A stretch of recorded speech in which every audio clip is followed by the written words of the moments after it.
Just asking about experiences of reading the death cards. What are your experiences as such? Can I just say that with death, I think when I'm doing readings, some cards for me never come up, never ever come up. But death comes up such a lot, and I think that it's one of those cards where everybody needs to change. You know, everyone's got some problems, some cyclical problems going round and round. So I think it's one of those cards that comes up to remind you, you know, don't forget about that. And also, it's a personal card. When you're reading, it's a card coming up for you, the person that's doing the reading as well. So I think it's one of, for me, it's one of those cards that comes up such a lot. Do you know what I mean? Like because it's not, it doesn't have to be a powerful card, as we said, it's a very simple card. But everybody has things that they're trying to change that they're working on. So it's just kind of sometimes just a reminder of those type of changes that needs to. And you can always clarify what, obviously, what those changes need to be if the person is not aware. I think sometimes people are aware. In my case, I was aware. I just was in denial myself. You know, still am in certain ways for that, where you just keep going. But death is a gentle reminder that eventually that can't last forever, and it will.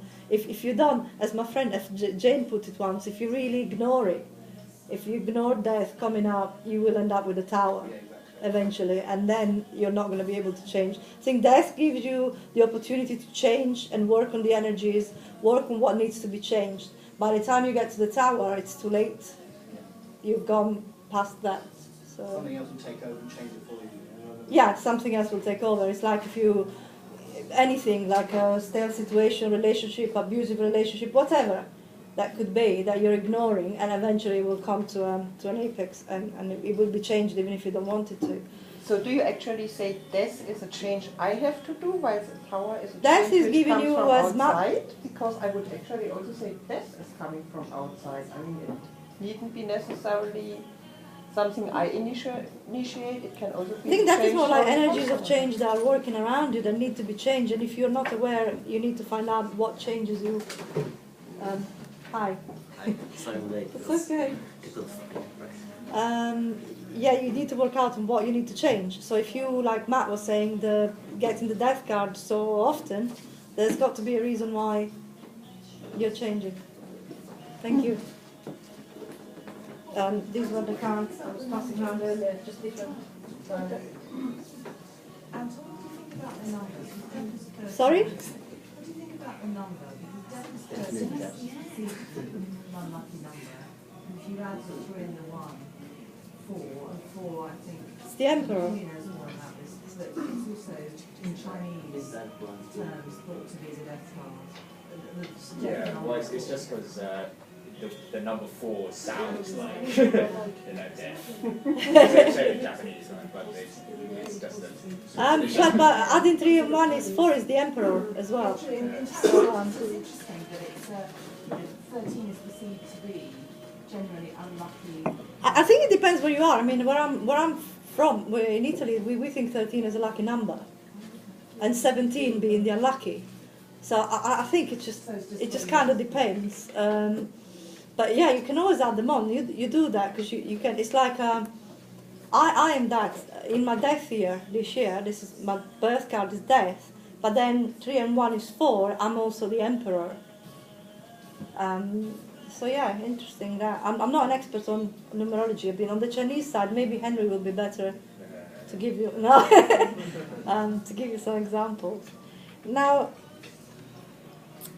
in terms of symbolism, the death generally is portrayed, as I was saying earlier, the knight, the Grim Reaper, etc. But I see now in more and more decks, especially new decks that are coming out, people sort of adding onto symbols either their own interpretation or what they perceive to be apt for the death card. What I did, I put in the symbols, generally black. Black to me is the sum of all colors.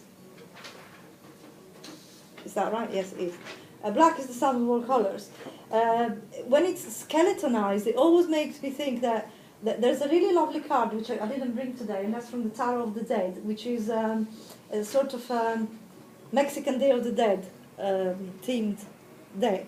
And death is lovely. It's like a skeleton, like a sugar skull, like skeleton dancing away with a big smile. So death is having fun. so each deck portrays it differently, but generally speaking, there are symbols that tend to occur. Either black, the skeletonized remains, robes that flow, which to me represent the flowing of life and the flowing of change. Can you think of anything else that would be relevant to the death card as a symbol, or that means anything to you? Rose. The rose. Rose, Why would you pick the rose? Well, I mean, I learned with the Right away. the initial pack I learned with was the white and white pack. And Yeah. in there there's a rose, isn't there? Carrying on Yeah, rose. yeah, there is. And I use the Morgan Greer pack now. That's a rose as well. There's a rose in there as well. And I was just saying that this morning I was in my garden and I was in this massive rose which I need to prune. So to me, death is a bit like that. You know, I've got this out of control, I need to prune it. Then from that prune, something beautiful will grow. You know what I mean? So it's like a recycling kind of symbol. But also the white rose is purity, isn't it? So you know, there's a. I don't know. To me, death is like a card of. You know, cutting away the old to get the new kind of pure. Yes, shedding of the old, shedding completely skin. Almost like I think a good analogy would be the like a snake shedding his skin. You know, you grow out of it and then you shed the skin and you get a new one, and then move on. Anyone else? I've got poppies in mine. That's interesting. I like the deck. Is that the deck that you were showing me earlier? The One, which is I can't remember her name. oh, Shaman Caselli, is that? Yeah, Charlotte Yeah. Caselli. And interestingly, they've got, I haven't thought of it before, in Death and Rebirth, because there's a death of a king, and then the son holding up, a little boy holding up flowers, almost, you know, the king is dead, long live the king. And the black crow is in here too, and a bishop with a star, and the sun rising. So interestingly, looking at... See, I think the sun rising also again ties in a little with the Ten of Swords. Crows are messengers from the spirits, can be messengers from the spirit world. So are ravens. So that makes sense. But the rebirth is as low. I feel that the death, That's why I think that's why it's a child. yes, it's slow. It's almost like death in itself as a card, as a gestation period, if that makes any sense. Like, almost like you having a child, you got the 9 months pregnancy to go through. And with death, it's never that fast. If it happens, it will happen, but it will happen over a period of time. And I think that ties in with all the symbols that people are kind of sort of using now in the different decks. I mean, I really like the Shadowscapes because of the Phoenix. I really like this one. There is, even if you're doing a reading for someone, there is no bad, negative image or anything like that. You just think, oh, okay, yeah, it's death, but you're going through a phase where you're going to change. You're going to shapeshift almost, you know, the phoenix that is born from the ashes. The other one that I really like is the Tarot of Trees. The whole deck is basically based on trees. But I like, this is more like tower-like because it's cut. The tree is just completely cut. There's nothing there. The tree is gone, and then there is a little stump that might bear fruit to another tree.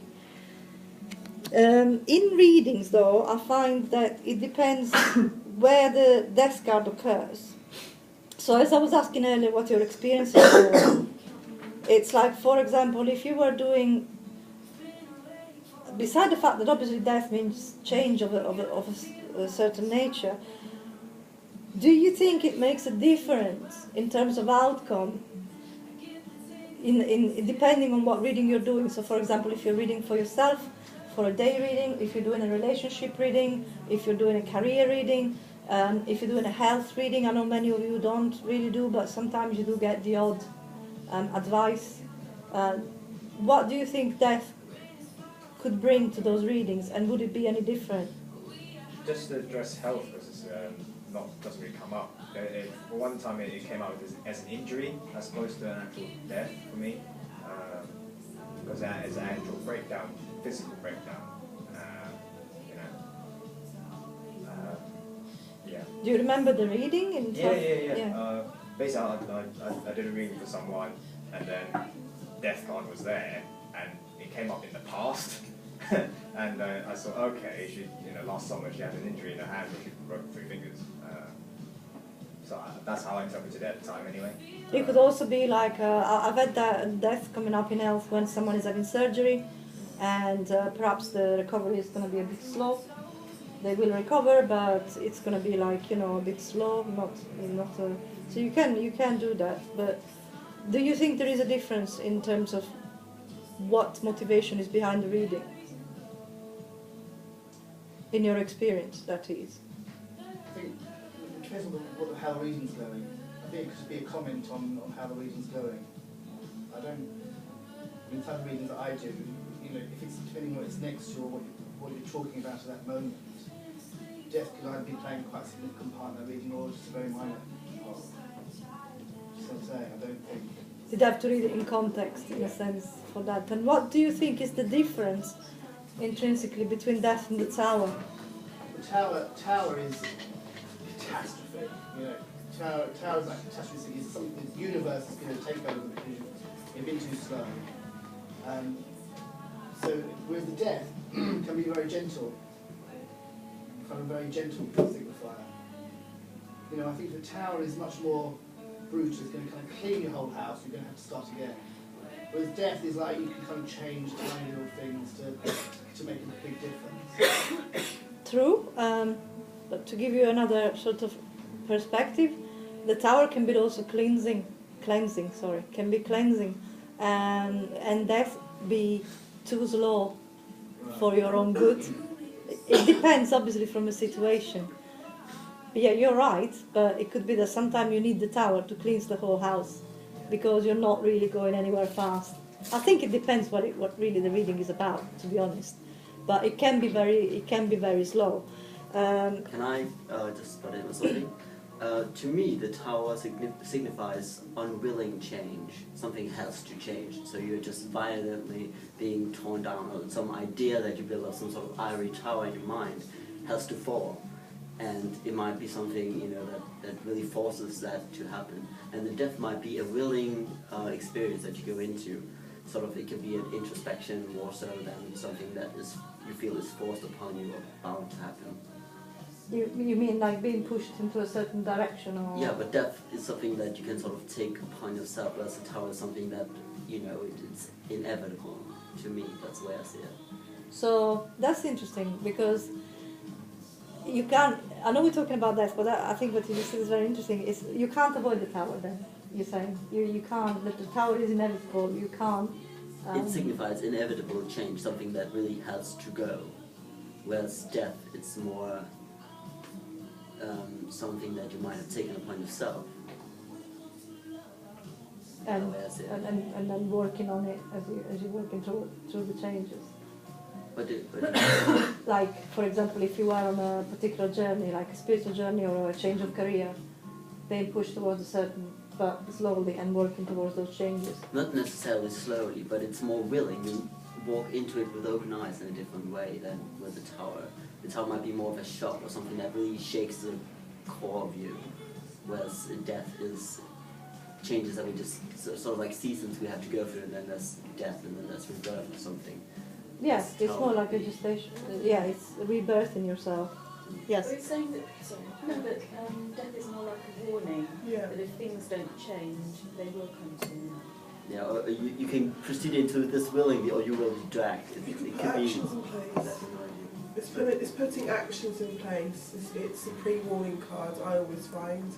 And a tower is something which is where it's basically saying it's now or never, you have to do it, and if you don't, it's basically that opportunity to deal with it, and if it doesn't, it means it's gone to the universe. That's what I find. So you've got a time scale with the death, and then the time scale is obviously manifested in the universe, but if you get the tower, I find that's when it's saying, we have to deal with it, and if we don't, it's going to pass. It will be dealt with. Yeah. Whether you like it or not. Whether you like it's it or here. not. Yeah. Which is bring back to what we were saying earlier, the death being a time scale, like I was getting it all the time. Yeah. And then, it's like, yeah, hey, I'm here. it's going to happen Yeah. eventually. Yeah. Yeah, sorry. So would you actually say that death is announcing and now